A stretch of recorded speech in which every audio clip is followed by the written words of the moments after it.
SkinnyGPanda here, and today we have a review.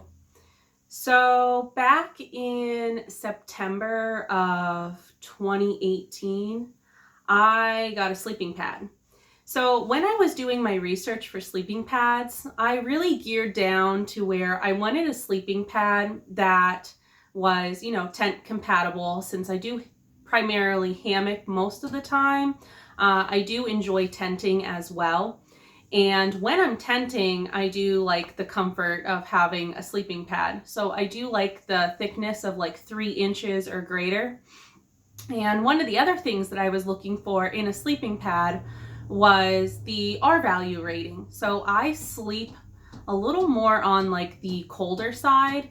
So I needed a higher R value when it comes to a sleeping pad. If you don't know what an R value is, I will put a link down below to some videos that I watched in regards to the R value and what they mean.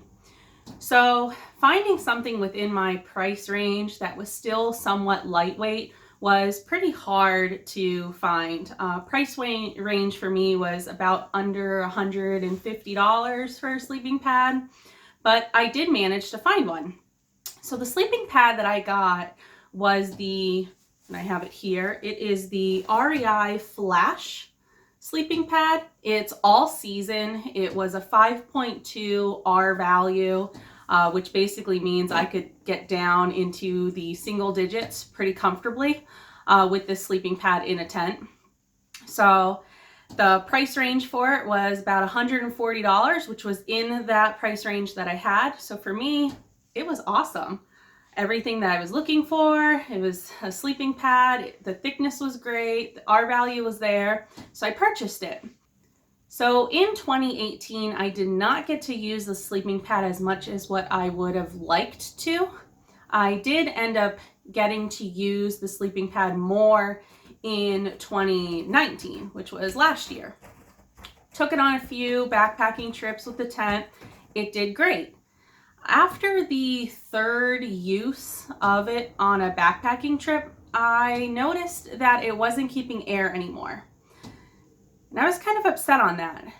But, I'm still new to the sleeping pads, and it was colder, and I read online that sometimes the cold weather does impact the sleeping pads when you blow them up. So I just shoved it off as being cold weather and blew it up, managed to sleep the rest of the night, didn't think anything of it.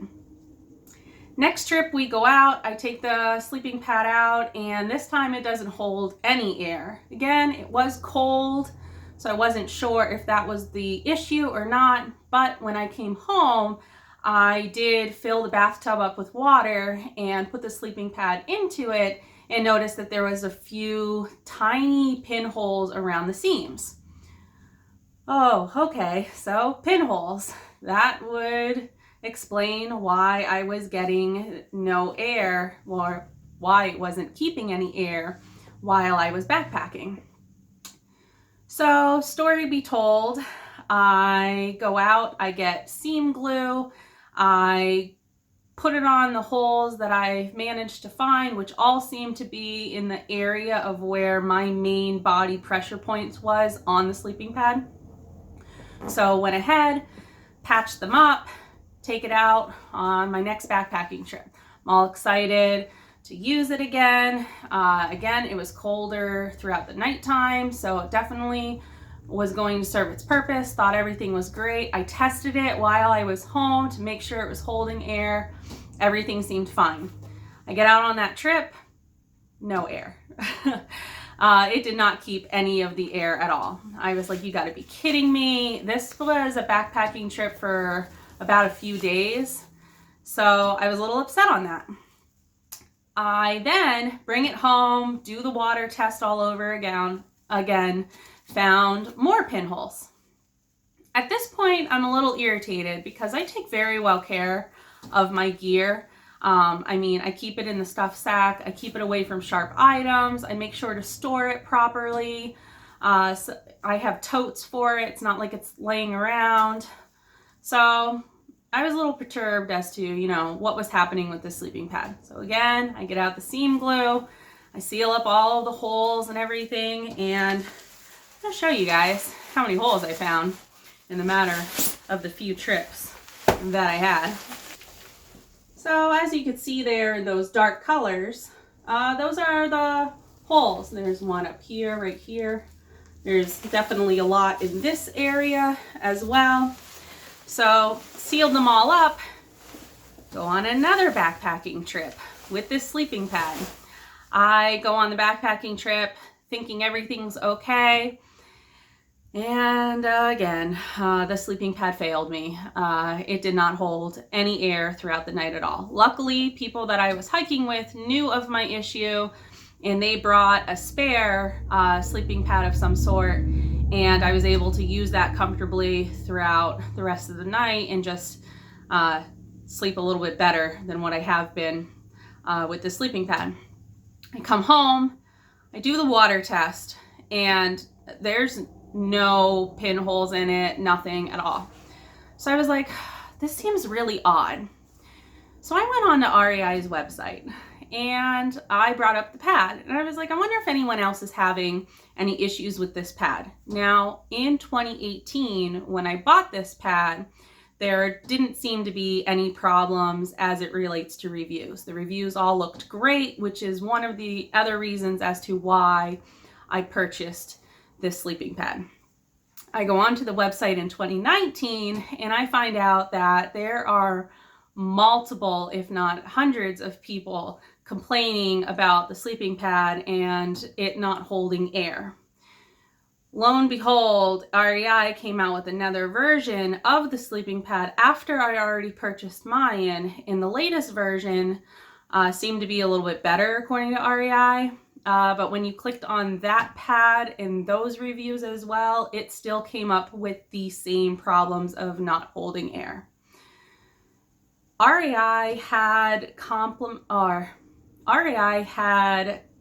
commented on a few of those reviews that if you called this 1-800 number and spoke to a representative, they would replace the sleeping pad with either the latest version or a version of the sleeping pad that is available in the same price range, no problem. So I called the 1-800 number and I get a lady on the phone, and she was phenomenal. I work in customer service and have for 13 years, and I hate calling 1-800 numbers. Most of the time when I get on the phone, I absolutely dread it. Just the people that are on the phone and dealing with them and them dealing with customers and me dealing with customers on a daily basis. I just dread the whole entire process. But the REI customer service was actually phenomenal. Like, I couldn't have had a better service, which brings us into this video today.